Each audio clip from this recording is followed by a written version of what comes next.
Após a ocupação, eu acho que a gente meio que para pensar na vida do outro, sabe? Eu vim aqui para a ocupação, se eu fosse outra pessoa, tipo a Bruna de 2 anos atrás, eu ia falar, para que eu vou ocupar esse colégio? Se daqui a 1 ano eu vou sair daqui, não vai ter melhoria para mim.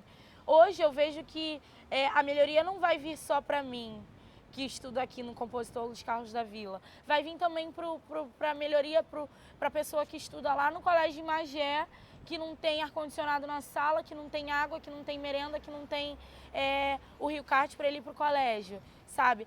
A gente meio que se coloca no lugar do outro e cria essa responsabilidade.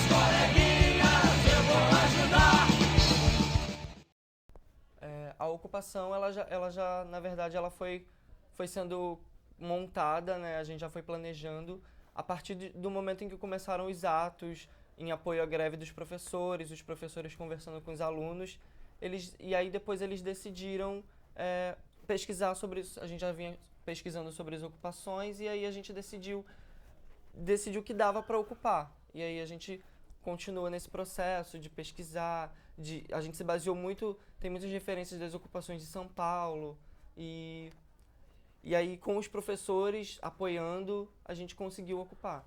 Bom, tem uma frase que é conhecida, o que eu sempre disse para os alunos nas primeiras aulas, que a gente tem escolas do século XIX, professores do século XX e alunos do século XXI.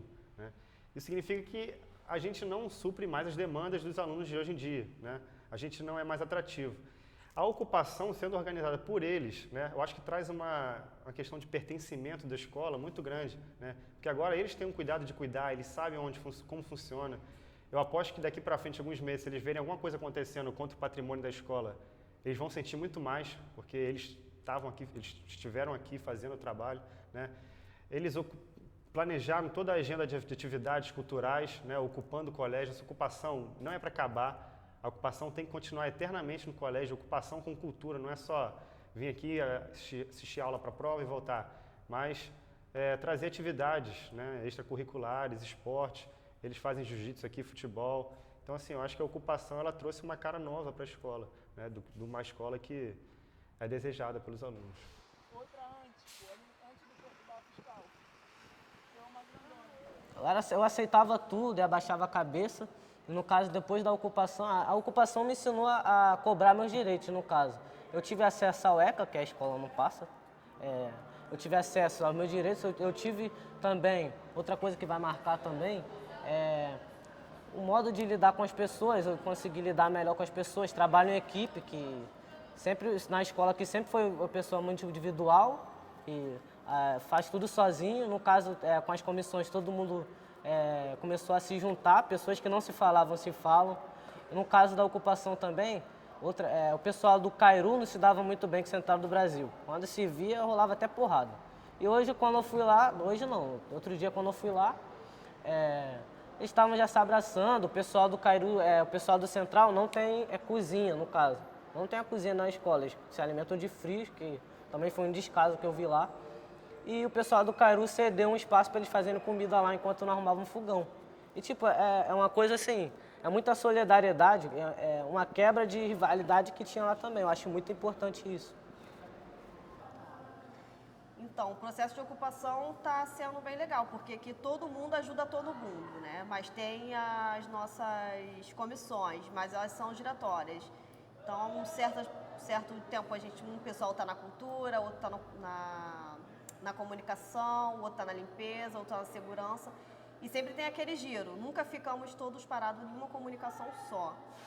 E o processo é aquele, a gente levanta, café da manhã, almoço, tem aulas, tem oficinas, tem o processo de limpeza, por fim, fechamento do colégio e a segurança. Mas a gente resolveu desfazer essas comissões.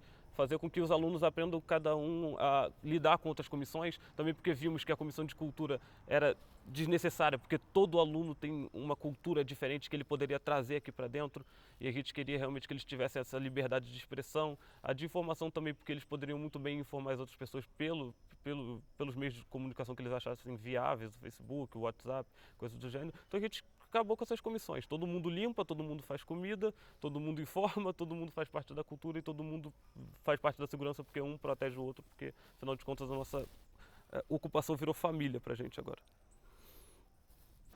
O movimento, na verdade, a ocupação, ela é um movimento horizontal.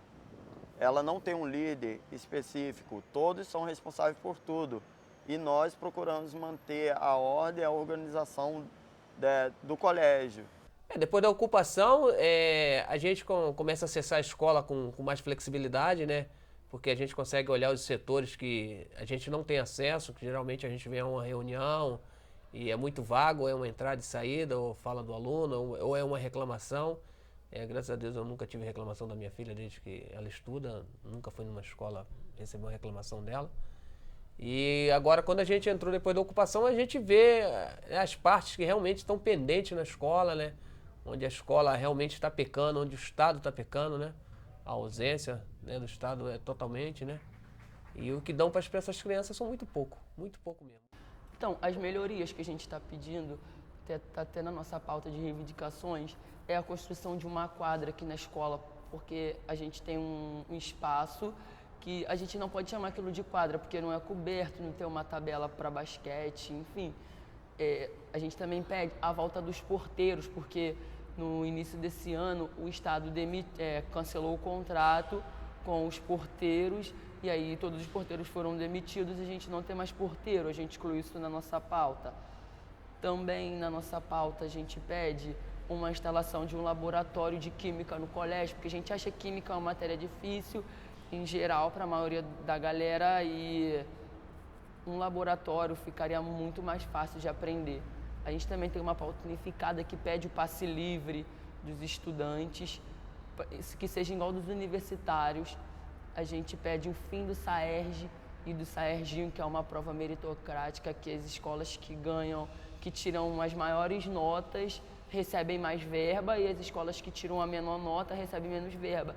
Onde nós alunos, a gente acha que isso deve ser ao contrário. A escola que sai na menor colocação no ranking, esse colégio deveria receber uma verba maior para ser trabalhado melhor com esses alunos. Essa é a nossa pauta geral de reivindicações. Quando a gente conseguiu acesso a tudo, descobrimos que a gente tinha instrumentos que não usavam, instrumentos que estavam novos e guardados e sem mexer, ninguém mexia neles, e era privado da gente. E tinha comida estragada, comida que era mais privado também para eles, porque a gente não podia comer. A gente nunca tinha visto aquelas comidas na vida. Eram carnes que a gente não comia. Era suco que tinha diversos sucos lá que a gente não bebia. Coisas assim. Eu me senti muito bem acolhida, muito bem recebida, e como professora, como educadora principalmente, né? A primeira coisa que eu fiz foi aprender. Né? A gente, sala de aula, sobretudo da maneira que a sala de aula ela é construída, né? Os alunos estão lá, um olhando a cabeça do outro, olhando para frente, olhando para você. Então, a gente acaba, e claro, né? Eu como professora de filosofia, sociologia também passa muito por isso, né? A gente tem um tempo só de 50 minutos para dar aula. Então, é uma loucura. Aqui só nessa escola eu tenho 6 turmas. E aí, a gente sempre, a gente não tem muito tempo de escutar o aluno, né? E eu acho que a gente não escutaria os alunos se eles não estivessem fazendo isso nesse momento, mesmo a gente em greve, mesmo a gente apoiando.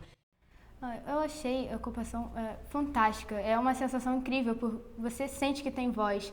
Ficamos bem revoltados quando disseram que não temos pauta, né? Então tivemos que responder, foi um tapa sem mão na cara do governo, né?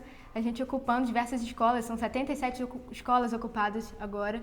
Então, a gente responde dessa forma, passivamente, sem nenhum tumulto. Então, a gente tenta corresponder desse jeito. Pra mim isso é ótimo. Eu sinto que eu tenho voz, a gente sente que existe, né, numa sociedade tão excluída, assim, tão retida. Volta às aulas no Colégio Stuart, eu acredito pessoalmente que vai ser uma coisa meio complicada por conta da maioria não estar apoiando a nossa ocupação. Porém, vai ser uma coisa bem... Se nós não sairmos vitoriosos, vai ser bem triste, mas não vai ser nenhum tempo perdido. Ninguém está perdendo tempo. Por mais que nós não conseguimos tudo que nós estamos pedindo, tudo que nós estamos reivindicando, vai ser uma coisa muito importante para cada um que esteve aqui. E se nós sairmos vitoriosos, vai ser uma coisa incrível. Porque nós vamos mostrar para as pessoas que não acreditam na gente, as pessoas que nos dizem, às vezes, dentro da nossa própria casa, todos os dias, que nós não conseguimos, que realmente é possível. É possível o filho do pobre lutar, é possível o filho do pobre não ficar quieto com as injustiças, é possível o filho do pobre lutar pelos seus direitos. Acho que a gente vai mostrar isso. E os outros alunos vão ter uma surpresa, os outros alunos vão ter uma admiração pelos alunos da ocupação.